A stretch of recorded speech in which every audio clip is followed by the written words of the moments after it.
responding to today is cell phone addiction is a significant sociological issue. And the advocate had 3 secondary claims. The first one is cell phone addiction causes psychological harm, creating an obsession that creeps into other aspects of our lives.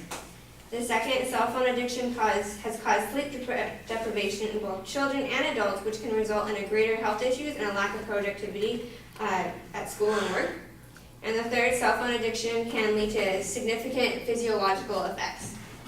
So my response to the first claim, which is cell phone addiction causes psychological harm, creating an obsession that creeps into other aspects of our lives, is the advocate makes a hasty generalization in discussing the evidence and statistics on nomophobia, which is people are addicted to their cell phone and they actually can cause anxiety from being away from their cell phone.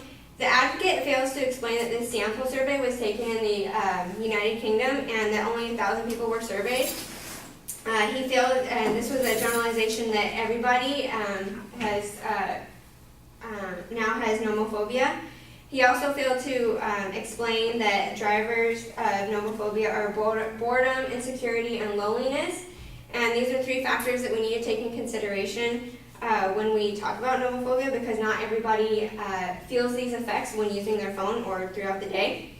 He also states that the fact that so much of our identity is founded on an electronic device is in many ways disturbing.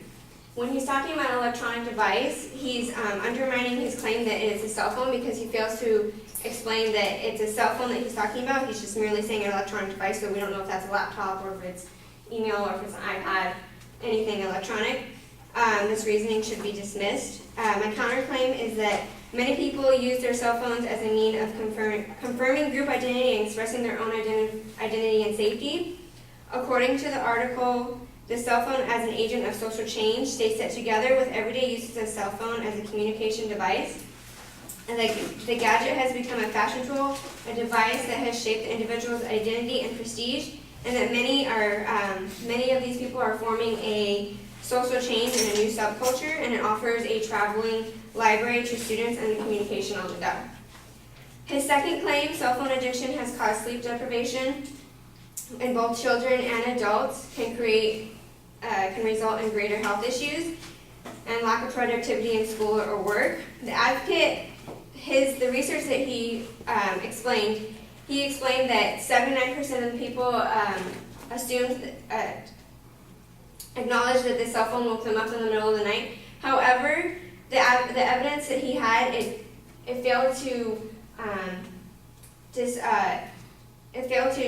create a relationship between the two, because the evidence was taken from the National Sleep Foundation, and it only talked about how much that they were disrupted in the night, and they actually didn't talk about whether they had a lack of production in school or work. He did have a first-hand experience of the situation where he made a $700 mistake. However, he even said that he didn't know if this mistake would have happened if he wasn't tired or if he hadn't been texting online. So it's hard to say that this evidence was credible. My counterclaim would be that sleep disruption can be from a number of items. The National Sleep Foundation, the same evidence that he used, 69% of people have trouble sleeping and waking up at least once in the night, and 39% saying that they woke up unrested. His third claim, cell phone addiction can lead to significant physiological effects. This claim itself is not a declarative sentence, and it makes the audience think of many meanings, because you don't know if it's a negative or a positive effect.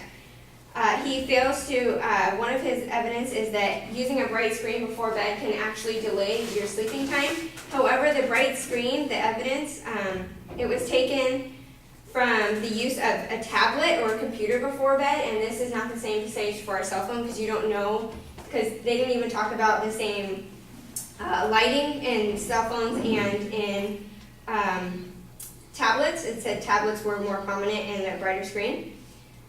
Now that we've talked about the effects of the cell phone addiction, I want to talk about that even though that cell phone addiction can have problems, we need to talk about the look at the factors that also create this addiction and the sleeping factors that a lot of people face. A lot of people face other disruptions from sleep, and that we need to look at the factors that are physiological, and he needs to make a more declarative sentence.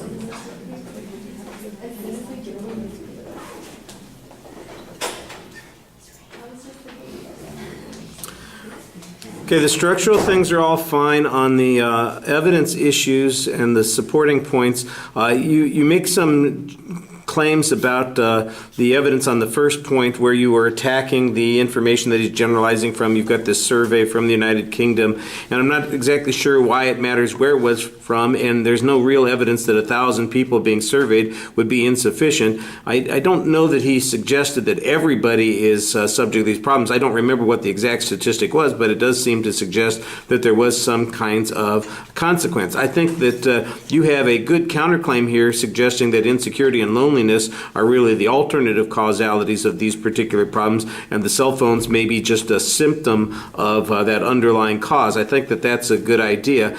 There's a little bit of a challenge to the idea that people are disturbed because of the evidence of the electronic device. It doesn't specify, so maybe we're making a generalization here that can't be made because you're bifurcating the issue in some way. That's a reasonable press to make. I don't know how important it is, but I guess it's worth making. I think you could give us a little bit more impact on that particular point. I think that the counterclaim that suggests that the phones have led to alternative group identity and all these other kinds of things.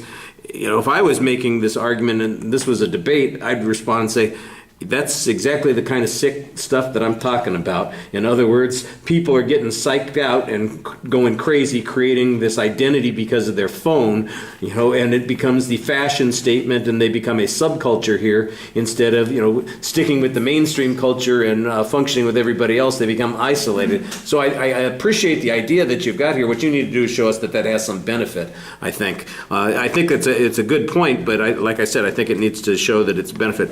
On the sleep deprivation thing, mostly they're presses. On the statistic, for instance, where you say that they have trouble. Most people have trouble sleeping, and and many people wake up unrested. You don't give any explanation as to why that's the case. Again, this would be one of those things where if there's a refutation from the advocate, they say, yeah, and I can tell you why 69% have trouble sleeping. The damn phone goes off in the middle of the night, or they're worried about some call, and that's what's keeping them going. If you had some other information, for instance, that showed that was frequent, it happens with age, for instance, or it existed, these kinds of statistics existed prior to the convenience of cell phones or something like that, I think that would be a little bit stronger. There may be some information in this article or this in this source that addresses that issue, but it's not quite clear here. And then the last point sounds like it's mostly a critique rather than it is a refutation of the advocate's claim. I don't know how much it gets you, but most of your points are pretty clear, and like I said, I think you need to follow through on a couple of things with a little bit more information. All right, thank you.